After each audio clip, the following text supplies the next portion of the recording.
Okay, good morning, good afternoon, or good evening, wherever you are joining us today. And thank you for joining, first of all. I've got a very esteemed panel of speakers and experts from aviation coming up in this edition. And I'll be shortly handing over to our moderator for today, which is our PBEC representative in the UK and Europe, Renee Pan. So before I do that, I just wanted to introduce myself. I'm the CEO of PBEC, the Pacific Basin Economic Council, where our secretariat is based in Hong Kong.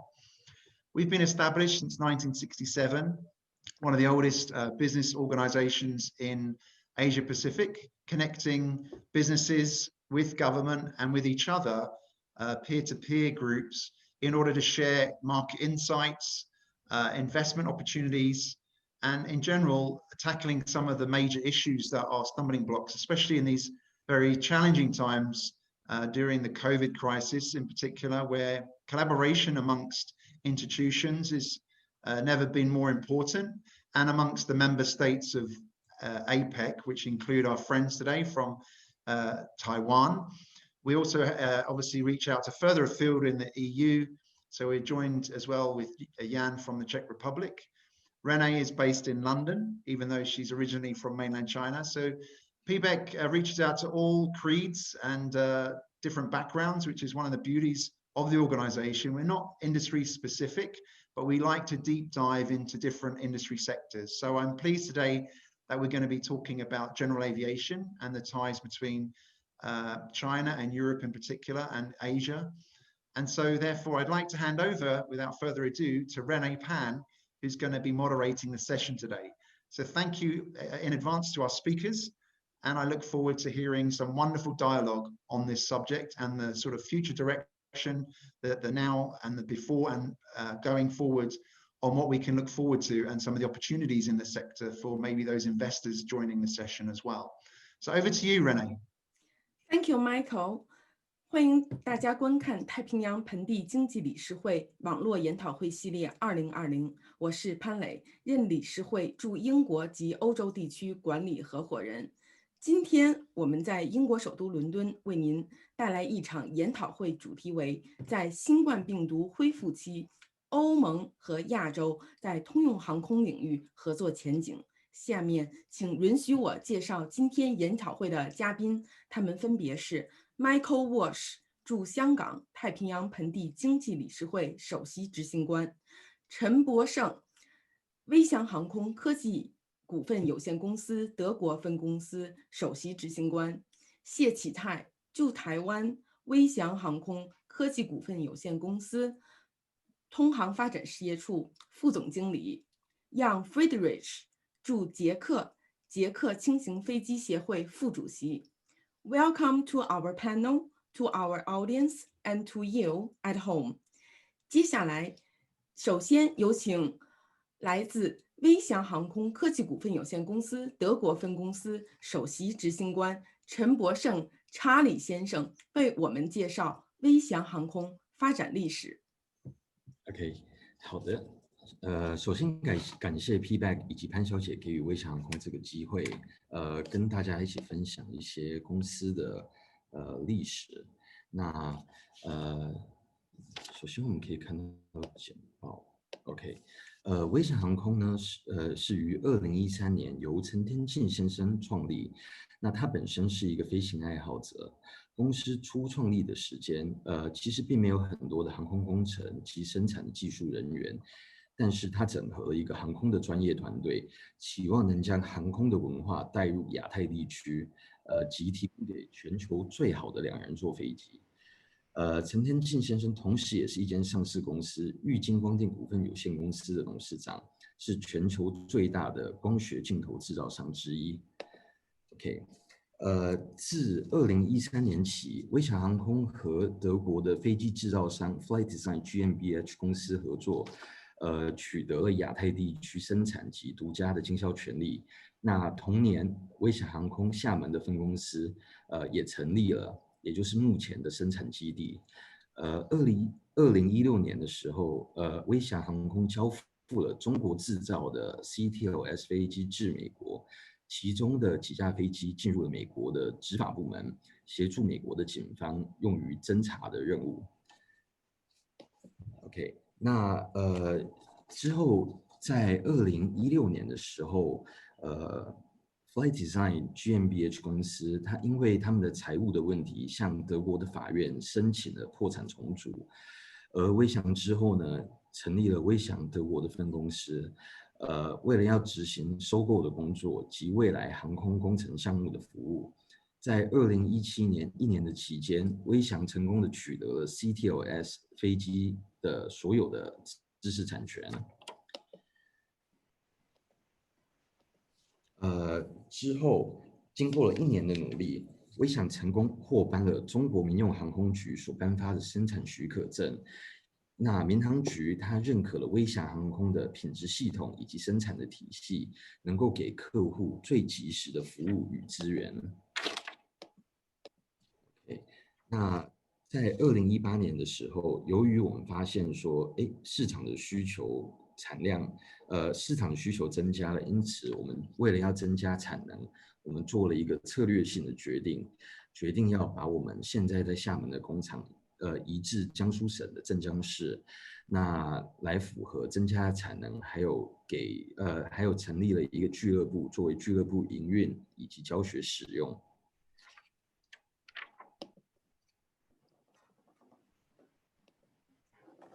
在2019年，经过了这1年了以后，我们也同样的获颁了，就是在2019年的时候，威翔那为了要可以更加的服务客户，不管是在航空的设计以及提供最新的这个航空的技术等等的服务，那所以威翔我们成立了乌克兰的分公司。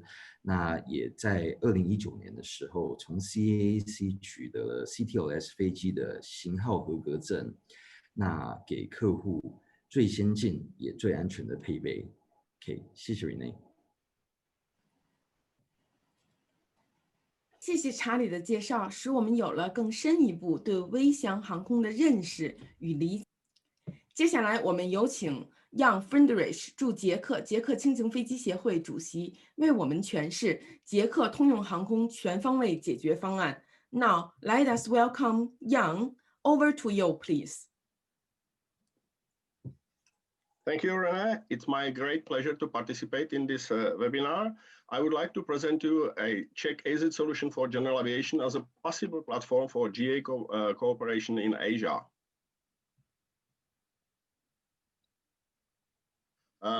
I think at the beginning, it's important to mention the big difference in the GA definition in the different parts of the world. The ICAO definition of general aviation does not involve commercial air transport and aerial work, but for example, Chinese GA definition involves aerial work. This means some consequences for the use of the aircraft. I would like to present to you the general aviation in developed aviation system. You can see that the basement is the general aviation, is that green part of this triangle, then it's commercial air transport, and the military is just on top of it. While in many other general aviation, conservative aviation systems like in Asia and particularly in China, the triangle is other way around. There is a very small basement of the general aviation. There is a huge number of the commercial air transport and a big number of the military. And I think that our task must be to widen the basement, because the general aviation is the basement for the healthy growth of the aviation as a whole. So we must increase the number of general aviation activities in Asia in order to stabilize the system.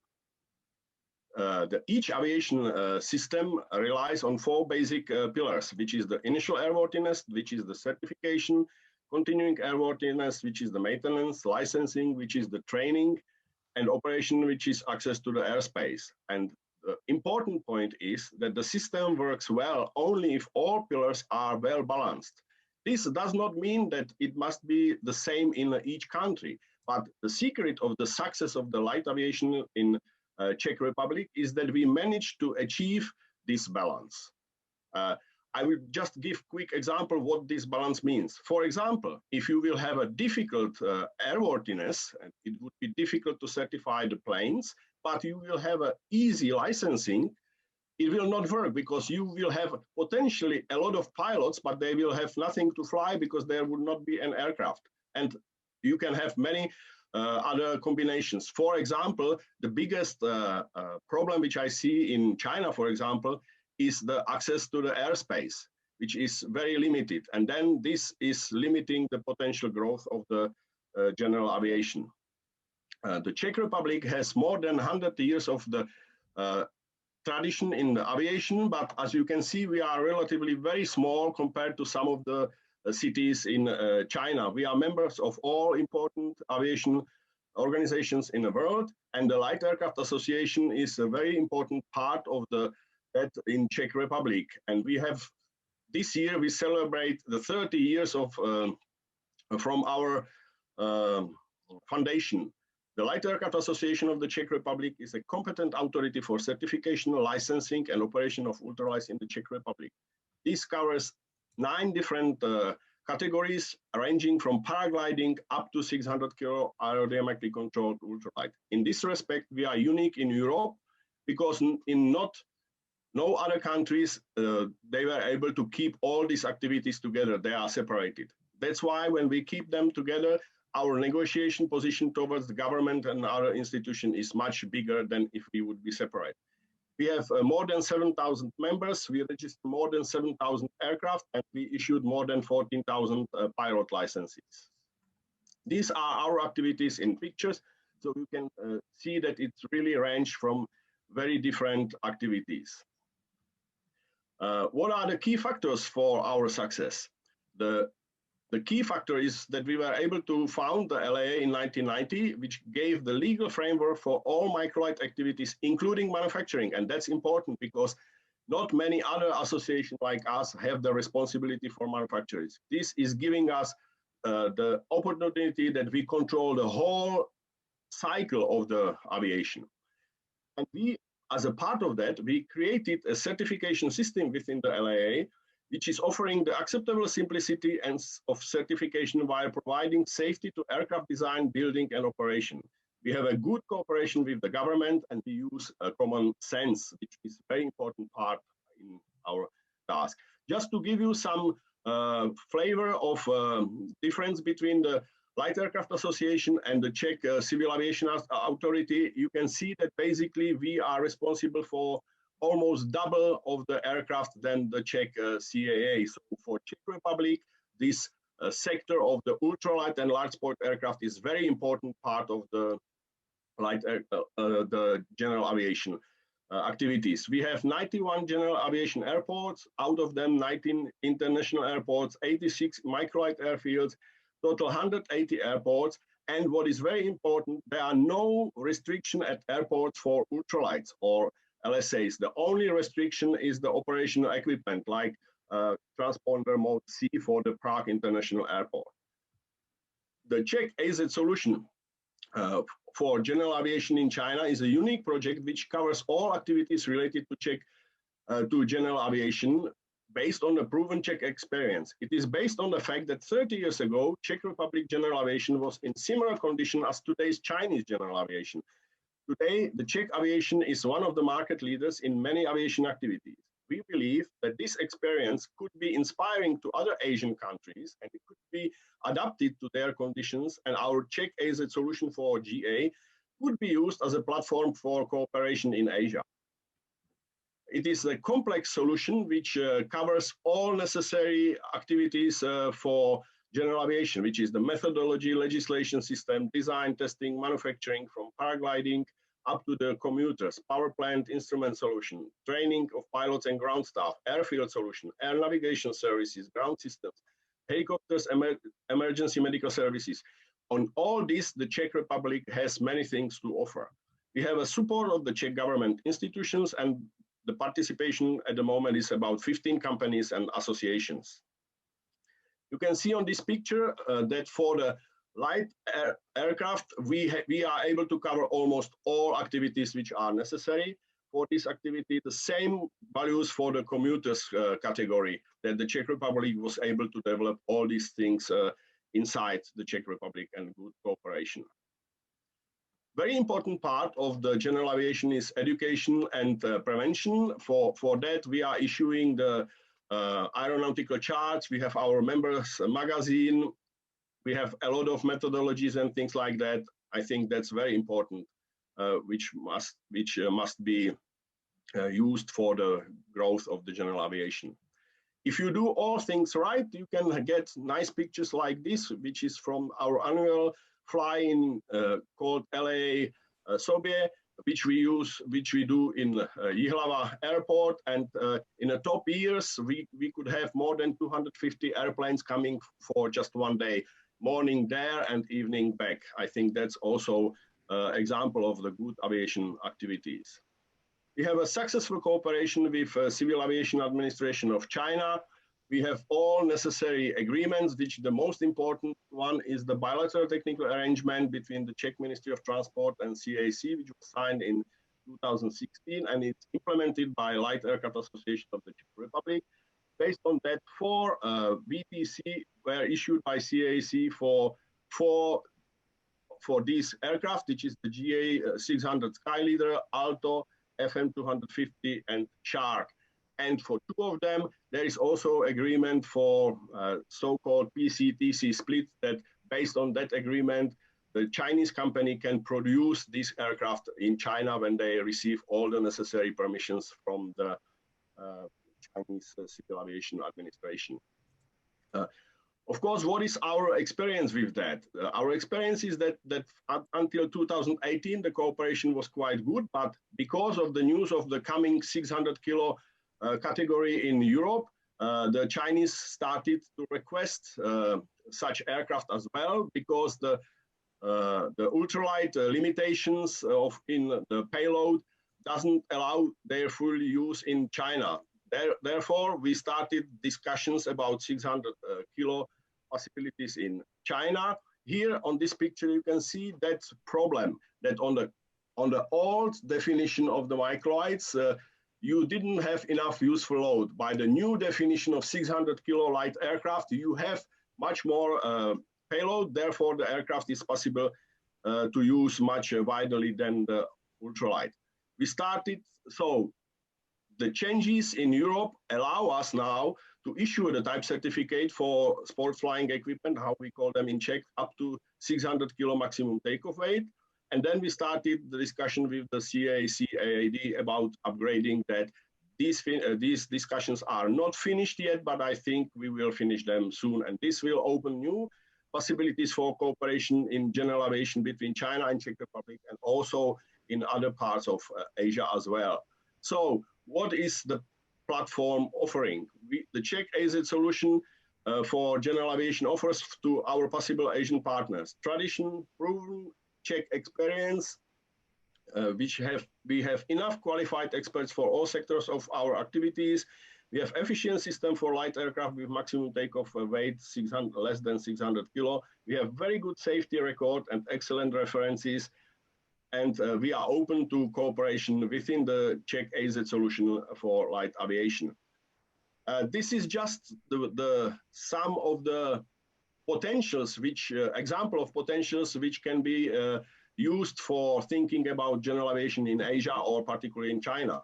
The Czech Republic is one of the world leaders in light aviation. We have 180 airports, which means that we have one airport per 438 square kilometers. So if you do simple math, if China would like to have the same ratio, it will need almost 22,000 airports, and currently have less than 500. And the same thing for the aircraft. In the Czech Republic, there is 4,025 registered fixed-wing aircraft, which is one aircraft per 2,622 inhabitants. So again, if you would like to have a same ratio in China, you will need more than 500,000 of fixed-wing aircraft.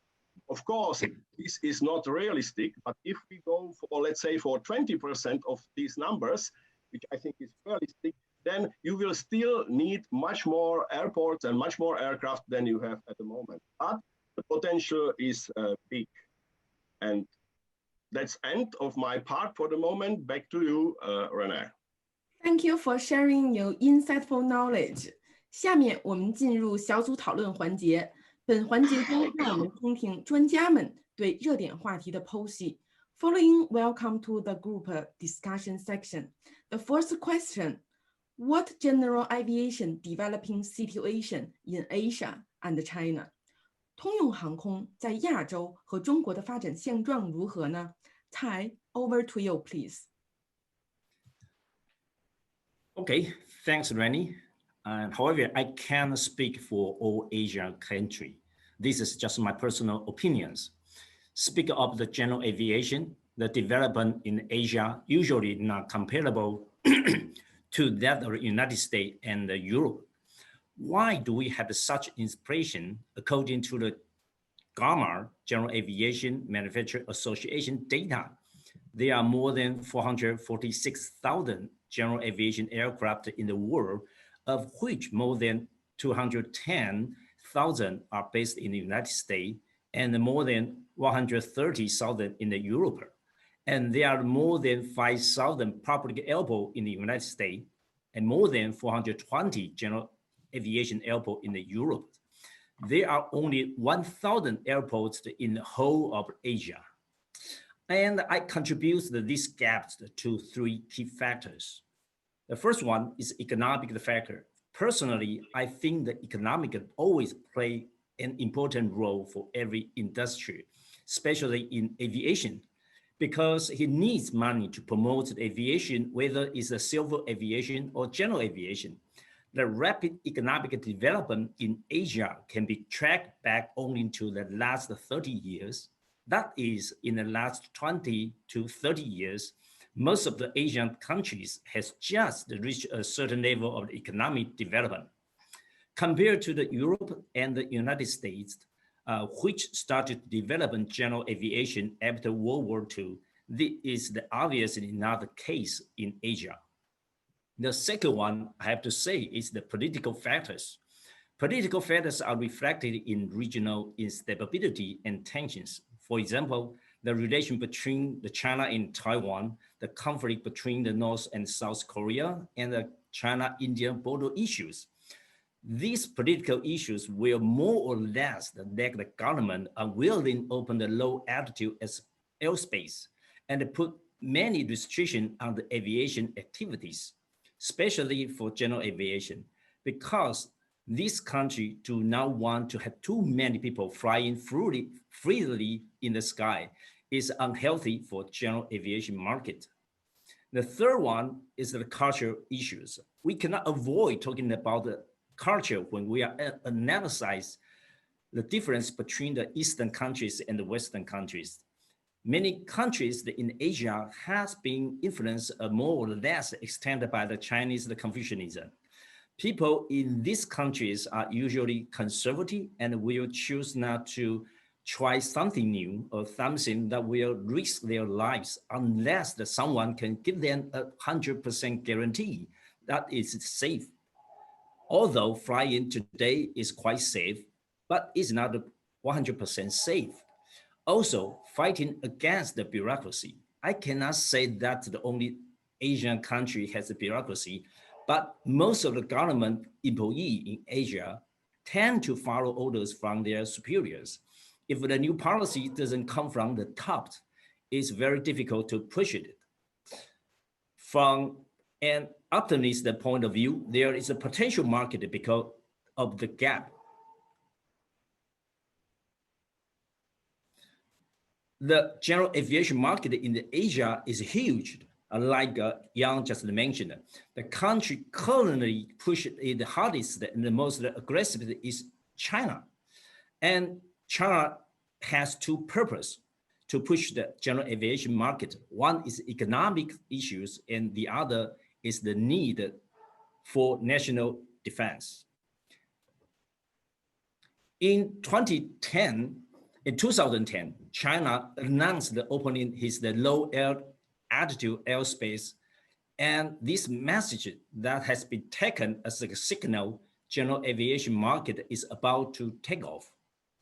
In 2016, the government issued a guidance on promoting the development of the general aviation, which clearly remarked to speed up the construction of general aviation airports and open more low altitude airspace.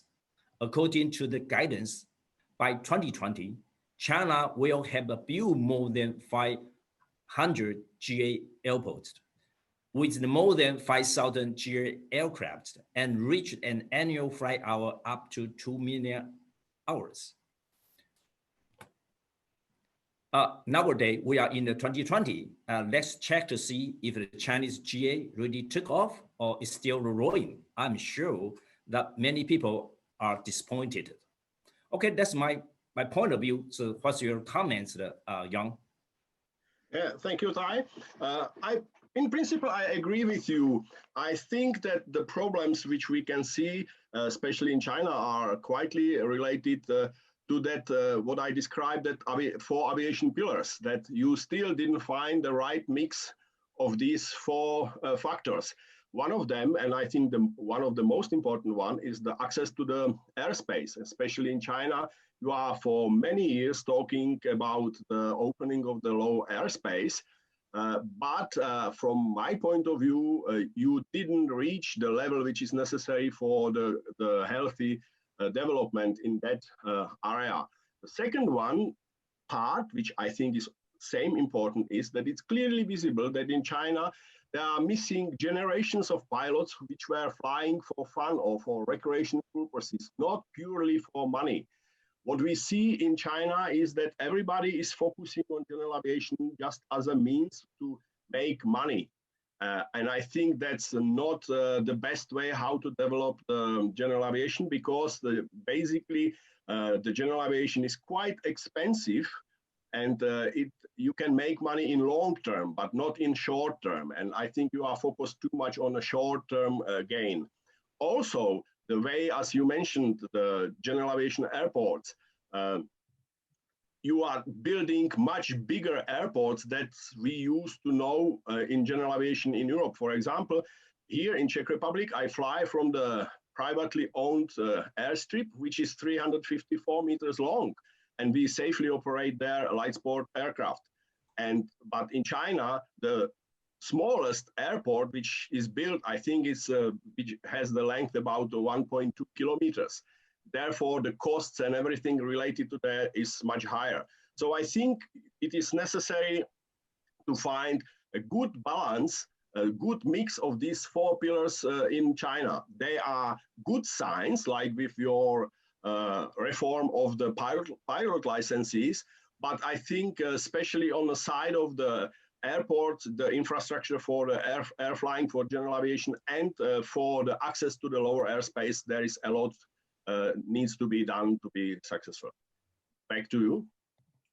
Thank you for the panel. Let us take the next question, please. Because of China is the potential the biggest general aviation market, what is the currently situation of GA in China? 由于中国是潜在的最大通用航空市场，中国通用航空市场的现状如何呢？ Charlie, over to you, please. Okay, thank you, Renee. So let's have a look on the statistic report published by the Flight Standard Department in CAAC in early 2020. Okay, so basically this report shows that by the end of 2019, there's actually 424 general aviation companies in operation and almost 3,600 active flight personnel in China. Okay, and then from this graph, this actually shows the upward trend from 2014 to 2019 about the number of general aviation companies. We can see there's around 160% of increase in this 5 years period.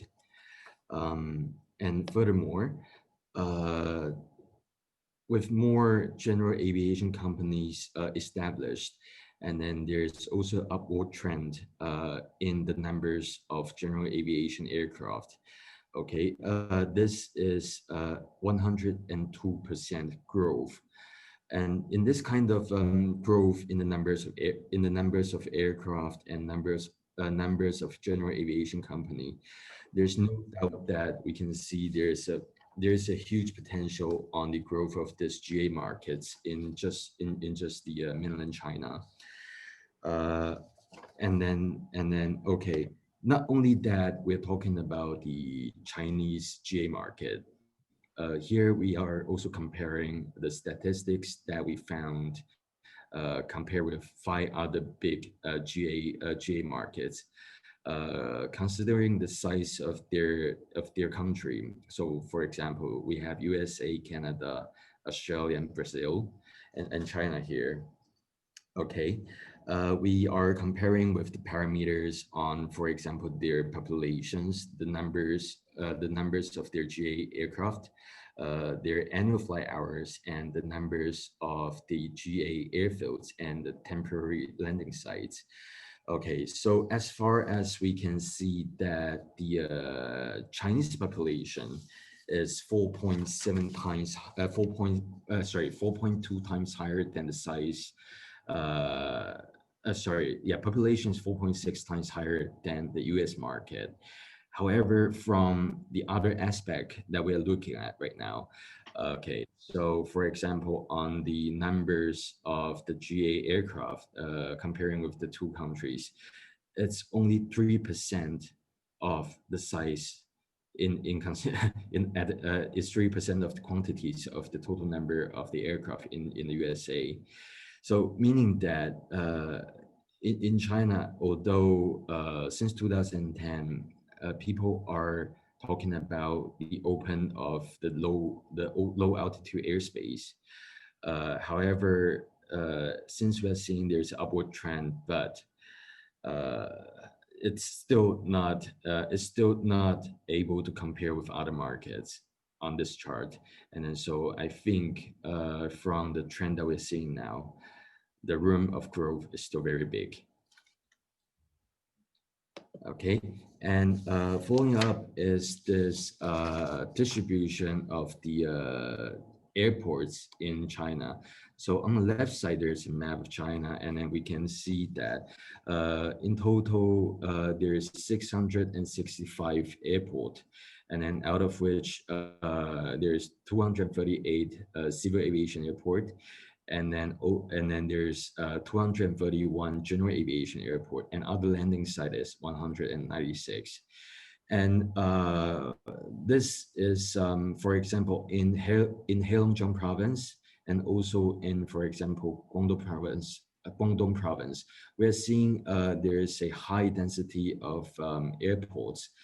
And this is the reason. The reason is that, okay, in areas such as Heilongjiang, there is a high need of agricultural aviation for example, forest fire spotting, for pesticide spraying and so on. But also on the other hand, where there's less airport built is for the reason that maybe because of the altitude is too high, and then naturally it limits the development of this kind of industries. And so we're seeing, this is the fact that we're seeing right now. Okay, so Yang, I would like to see what you think.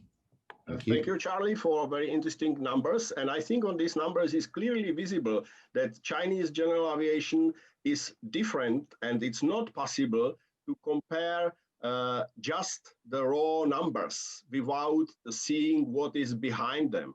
For example, if you look to the countryside of China, it is clear that given its specific properties, like, for example, if you go to the area of Shanghai, which is so hugely populated that, for example, I would not feel very comfortable to fly my LSA above that area, and so on. So in China, the mix of the general aviation would be definitely different from the world.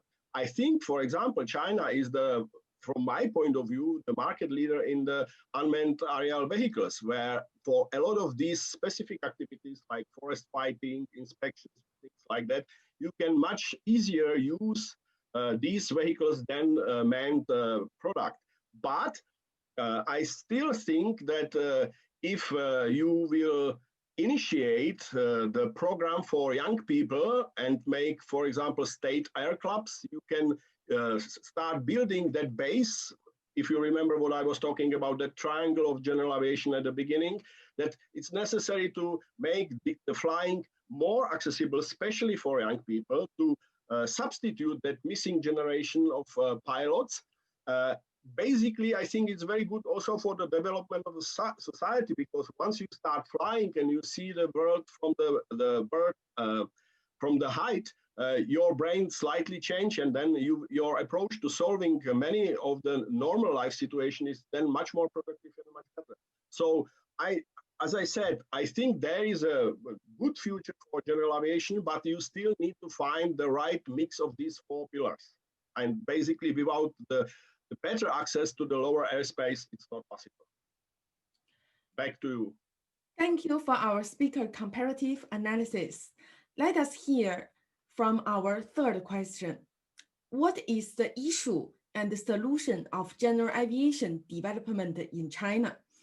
中国通用航空发展的问题和解决方案是什么？ Tai, over to you, please. Thanks, Rennie. Just like I just mentioned, that China has been developing its GA industry for decades, but almost none of the GA companies in China are profitable. Chinese government wants the GA industry, but the development process faces many problems because the development is from scratch. From my point of view, I have to summarize this problem and that hinder the development of the GA in China. The first, I have to say, the structural imbalance between the civil aviation and the general aviation. Since the salary of the civil aviation airlines is much higher than of the GA, most of the pilots and the aircraft mechanics want to work in the airlines. Furthermore, in China, civil aviation is still in the strong period of development. So a lot of the aviation professionals are being recruited, which make it difficult for GA to develop. The second one, that many people outside of the aviation without any aviation backgrounds have entered the GA industry, are trying to get land or subsidy from the government. China economic reform and opening over the past 2 decades has a great success. As a result, many people also see the development of the GA as the way to get rich quick. However, aviation industry demand a high level of safety, and many of these investors do not understand the technical and regulation requirements for the aircraft operation. This has caused a great deal of the chaos in the market. The third one I want to say is a very interesting phenomenon. If you ever go to China, you will see the aviation industry park everywhere. There has been established without co-competitive technologies. Under national policy, local government are aggressive to develop GA. Because the local government has land, it hopes to use land in change of the GA company to move in. However, China is the big country, and therefore, according to the incomplete statistics, there are more than 100 local governments that has established the aviation industry parks. However, even as developed as the United States, only Seattle, where Boeing is located, and Wichita, Kansas, where the Textron is headquartered, has a really successful established large-scale aviation zone. In the future, I'm afraid how many industry parks will have to be transformed or abandoned. At least it's not helping the general aviation industry very much right now. And the 4 points, just the Young already mentioned, over-investment in the construction of the GA airport and resulting in a high airport fee and not easy to maintain. As we know, most of the GA aircraft do not require high standard facilities except for the business jet. However, most of them are not very heavy.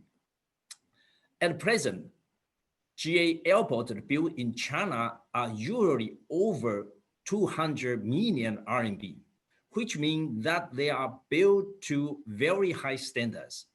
In order to maintain a balanced budget, the airport charges relatively high fee. For example, one takeoff or landing fee is around 300 to 500 RMB.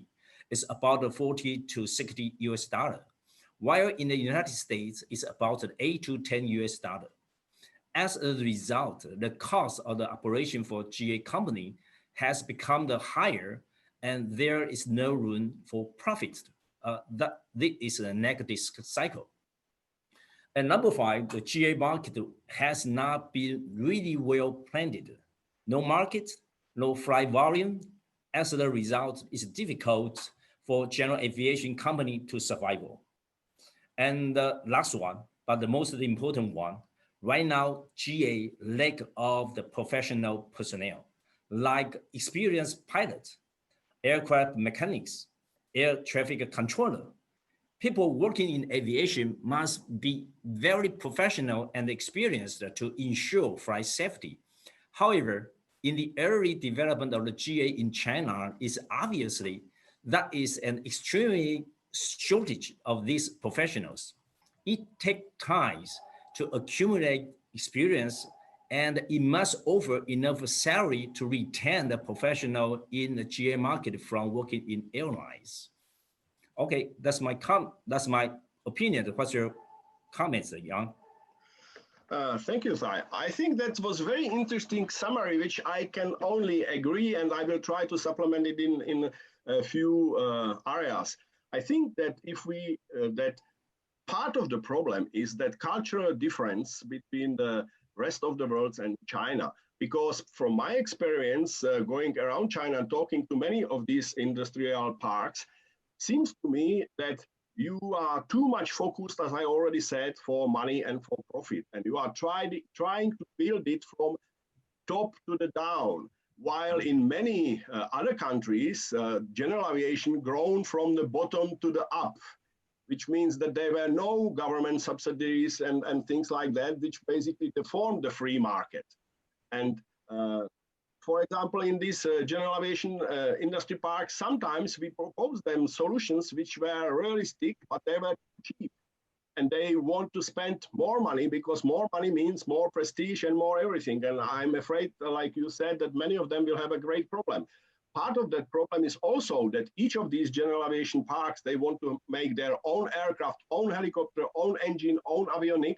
And if you count them, there is not so many types of these aircraft and products all over the world. This is definitely not the way how it can work. Also, the airports, we already mentioned them. I forgot to mention that a lot of general aviation airports around the world are grass airfields. You don't need to have a concrete runway to operate general aviation aircraft, even to the size of the, for example, L410 19-seat commuter is perfectly safe to operate it from grass street. You can go to Russia and see it there, and so on. So I think to wrap it up, I think there is still a lot of work to do. There are certain steps, and on the end, I think you really need to find that balance specific for China or for many other Asian countries, because they have a similar system that the access to the airspace is very limited, because it's usually controlled by the army, and army, in order to protect the safety of the whole country, is very resilient to open that airspace. But as we said in Czech, we used to have it like that, and we managed to achieve that the airspace is free. Once the airspace is free, then people start thinking, okay, the flying makes sense. And I hope that this will happen in the near future in China as well. Back to you, René. Thank you for the panel, fascinating thought. Let us move to the next topic, please.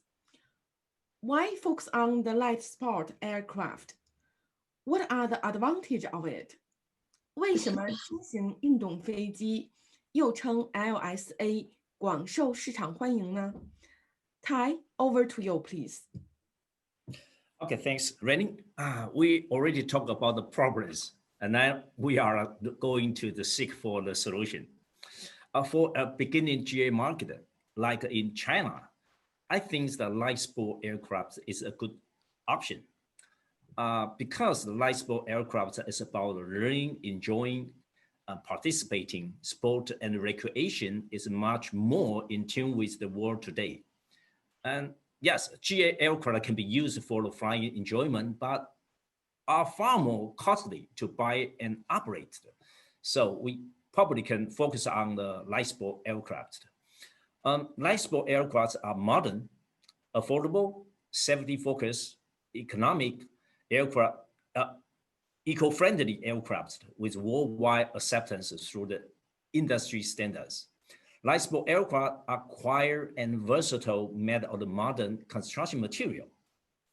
The use of the light sport aircraft can be lower the barriers into flying, which can attract a lot of people to engage in flying activities, which will help the development of the GA market.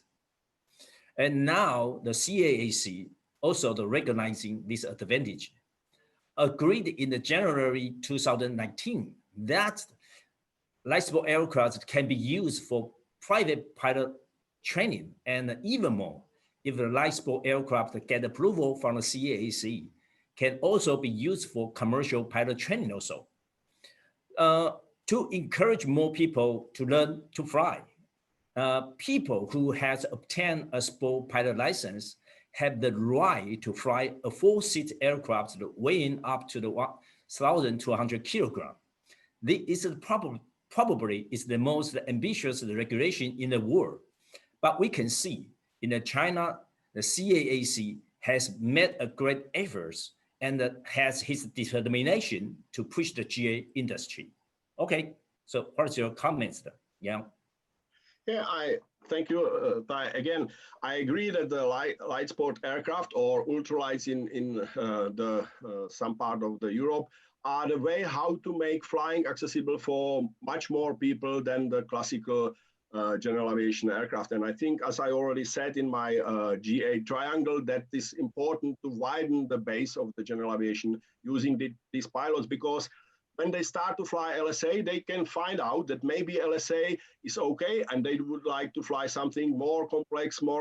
And then you will get people who are really interested in flying, who are not flying just for money, as I many times see in China, that some of the people are basically focused to become the commercial air transport and nothing else matter. And I think that's the flying is not about that approach, that the best pilots are those who started as a glider pilots and so on. So that is for sure. Concerning the new regulations in China, it's very interesting to see that there is also competition on this regulation basis, because as you already mentioned, your regulation is very ambitious and in many ways is going much further than the US regulation on European regulation. What I am afraid is that because of that, and that there is this missing aviation culture as a whole in the general aviation society in China, there is a danger that people who are not so experienced will misuse that privilege or that new freedom, and then they will cause some accidents. And then because your government or the Chinese government is extremely sensitive about the safety of their citizens, may apply measures which will actually put the general aviation backwards instead of going forward. So this I would consider very carefully how to implement this regulation. Very important thought, I think, is also related to this competition, is that the definition of the light sport aircraft is changing all around the world, which is making extremely difficult for manufacturers to comply with them all around the world, because aviation is a global business. It's not country by country, it's a global business. If you look how many planes are sold from Czech Republic to all around the world, how many planes from United States are sold around the world, how many planes also now from China are becoming exported as well. So for that, the manufacturers need the stability and the same regulation. That's why I'm a little bit nervous what I hear now from United States and also what I hear from China, that you are moving the border of the LSA higher and higher. And I personally think it is not possible to reinvent the wheel. The simplicity can stop somewhere and stay there, and who wants then fly something more complex, those categories already exist. So, but this is the development of the world of certification, that implementation of certification became so expensive and difficult because people started to look to it from the point of view of the safety of commercial air transport and ignoring the fact that nobody forced us to fly these planes. You know, it's our free decision to fly these planes. So there is certain amount of our responsibility, which plane we want to fly. And there, I think there is a danger for the development of the general aviation for the future, that we will basically start to make it simple for so much complex things than it's necessary. Actually, I would prefer to stay at 600 kilo 2 persons, make a solid base, and then think how we will make the certification of the higher categories easier, rather than expanding the lower category to that world. But again, I think we must be very thankful that LSA exists and that we have the opportunity to design, build, and fly these simple and nice modern planes. Back to you, Renee. Thank you for the Thai and young constructive discussion. Now let us enter our last question. What influence has the pandemic to the general aviation sector? 在新冠病毒全球大范围流行的今天，通用航空领域受到了怎样的影响呢？ Yang, over to you, please.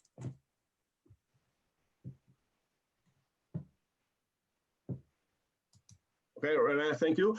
I would like to just present you short thought about possible influence of the COVID-19 pandemic to the general aviation. As you know, since March 2020, there is a huge impact for the global economy. But unfortunately for general aviation, we don't have enough hard statistical data, especially for GA manufacturing, because we collect them in a different terms. So the next time we will have them on the end of the year. But it is clearly visible that there is a huge limits on international travel, which has a huge consequences. I use the ICAO data because they collect the data much more frequently, and we can see some of the trends. So here on this page, you can see the huge impact of this crisis for air passenger traffic and airports, airlines, tourism, that you can see that it is going down for up to 60% of the activities. You can see here on this chart that basically here are the different periods of the time. You can see here the financial crisis in 2008, which lasted maybe for a year or two. Then it was a steep growth, and now we are in a time when in February, when everything was basically shut down and went to 10% of the activities. Here we can see that on a domestic transport inside each country is slightly different, because there was not so many limitations on the cross-border traveling. And it looks like that in some of the countries, the domestic is coming back. We can also see the estimated impact for international passenger. Again, it's about 50 to 60% down, slightly varying in the different regions. But if we look to the domestic, you can go a little bit less, 30 to 40%, and in some countries even less. And here you can see it clearly demonstrated on the example of China. This green line is the average from 2019 of the seats. And here you can see the drop in the beginning of the COVID crisis. And now you can see that the domestic travel inside China is basically 90% of the last year. So it's almost back, which is not the case in other countries. Here you can see the comparison of the China, which is the blue line, and the United States, which is the green line. While China is almost back, the United States is on 2/3 of the capacity from the last year. The reasons why I'm showing this is basically these graphs, that here you can think how this will evolve for the future. And you have these 4 different scenarios, this W-shaped path, U-shaped path, L-shaped path, and Nike swoosh shaped path. we can expect that something similar could happen for the general aviation. Here I put my own research based on the gamma shipment piston aircraft versus LA registrations. So here you can see clearly the influence of the mortgage crisis from 2008, which is slowly recovered, and we came back to 2019, but now it's dropped. For the registration of the light sport aircraft or ultralight aircraft in Czech Republic is almost stable, because that's a different market. Also from this table, you can see that the piston airplanes are those who are less affected than the other sectors. So there is a hope that our part of the general aviation will have other options how to survive, and the drop will be less.